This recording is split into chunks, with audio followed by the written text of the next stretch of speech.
the customs, traditions, and expected behavior of a Marine. What was the mission on the second deployment? The mission was basically just provide security for the town of Karma, which was outside of Fallujah. It was about 6 miles outside of Fallujah. And basically just provide support for the local leadership as they built themselves up. The situation there was much quieter than it had been before. This now is 2008, so this is coming on about 2 years since the last time I was over there. And things have changed dramatically, what with the impact of the surge and the use of the Iraqi security forces. Things have really changed. Some things that I noticed right off the bat, though, was the fact that I found this to be very amusing, was the Iraqi security forces. I looked at them, and they were basically a ragtag bunch of guys wearing any kind of camouflage they could get their hands on. And that literally meant, and I saw this in one particular case, there was a guy standing at a checkpoint wearing a hot pink camo shirt. Like, I don't know if he thought the pattern was going to blend into something, but he was wearing it, and he was wearing it with, like, green camouflage trousers. These guys were a bunch of idiots. They fired their weapons in the air whenever they felt like it. And I actually remember one time we were on patrol, and the Iraqis won a World Cup game. And I don't know if it was a World Cup game, whatever. It was a soccer game of some kind. And it was a big deal. And they all started celebrating, and all these security guys on the checkpoint started shooting their rifles in the air. And we thought we were about to get into some really heavy contact, because I hadn't heard a volume of fire like that in quite some time. And we ended up having to get a warning over the radio explaining what had happened and not to shoot at them, because we were honestly about ready to engage the nearest checkpoint. And they were just undisciplined, and it occurred to me after a while that these were exactly the same people who had been shooting at me back in 2006.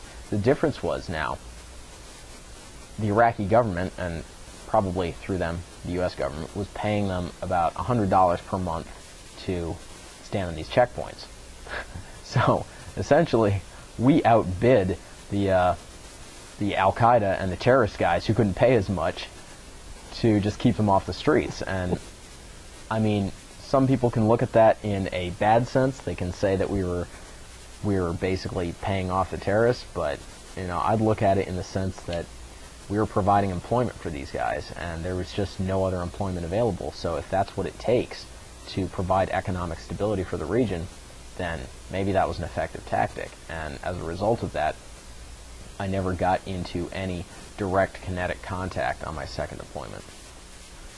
Did you ever wonder if it's an exercise in counterfactual history, but if you had been in kinetic contact during that deployment, do you think that the people serving under you, it would have been an easier leadership role? I guess what I mean by that is you had a difficulty with these people who are kind of laterally on the same level with you, not kind of falling in, doing what needs to get done because of rank structure.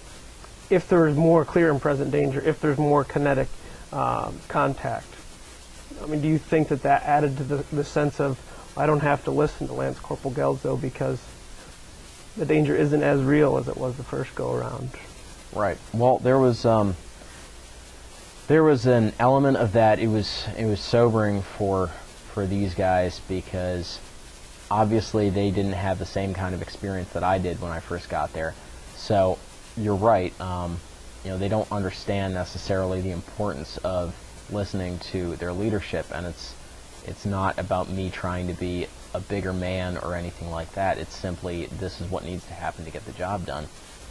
And I think a wake-up call came for all of them, all of the new Marines throughout the squad on May 2nd, 2008. There was one of our adjacent squads was out on patrol and hit a small IED. It merely disabled the truck, and didn't really cause any further damage, but when they called back to Camp Fallujah to bring out support, they needed to tow this particular truck out of the ditch because it had been blown off the road a little bit. So they called out a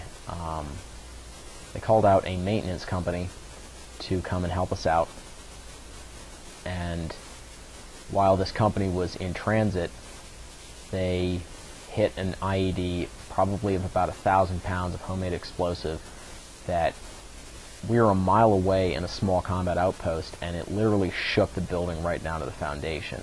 And it woke me up from a sleep, and it took this Humvee they were riding in, it took the 400-pound doors, steel reinforced doors, and threw them the length of a football field on either side of the road. And there was nothing left much bigger than, the size of my hand.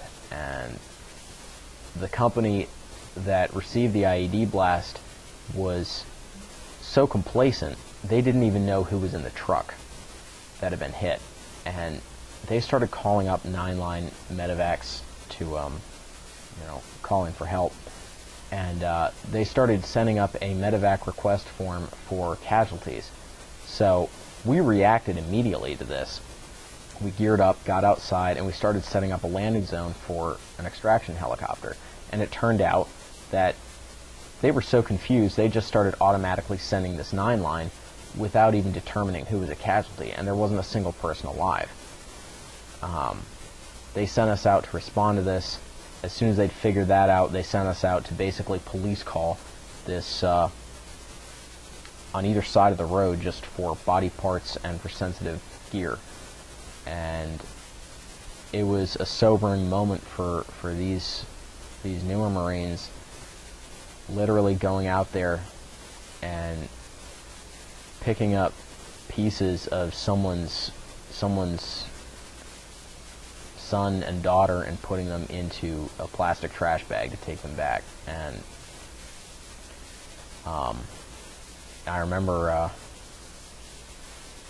very distinctly finding a leg in a ditch and just still tied up in the boot, and having to carry that back and passing it off to one of these younger guys, and he just walked around holding a boot with a human foot still in it just for several hours until they could turn it in to somebody to take back to Camp Fallujah. And we were out all night. We were out for about 12 hours doing that, picking up little pieces of weapons, optics, night vision devices.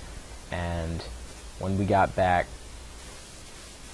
things were there was a lot less resistance when someone told you to go outside and fill some sandbags or do whatever. It was a sobering moment. I noticed a definite change there for at least a few weeks until things straightened themselves back out again. If there's an 18-year-old that says, I want to join the Marines, what do you tell him? I tell him it's one of the best things you can do. Why? It's a maturing experience. It'll help you grow as an individual. And I had a young man shortly after I got out come up to me and ask for help because he was going to join the Marine Corps. And he was very immature, not in a bad way, just didn't know anything. And I encouraged him to do it because I realized the situation he was coming from was similar to mine. Growing up in a sheltered background, you don't have a very good grasp on the way the world works. And when you go out there and you spend 4 years in the military, you get a sort of perspective on life that you will never get from any other experience, and you certainly get an appreciation for the things that you do have. To include experiences like you were just describing? Yes.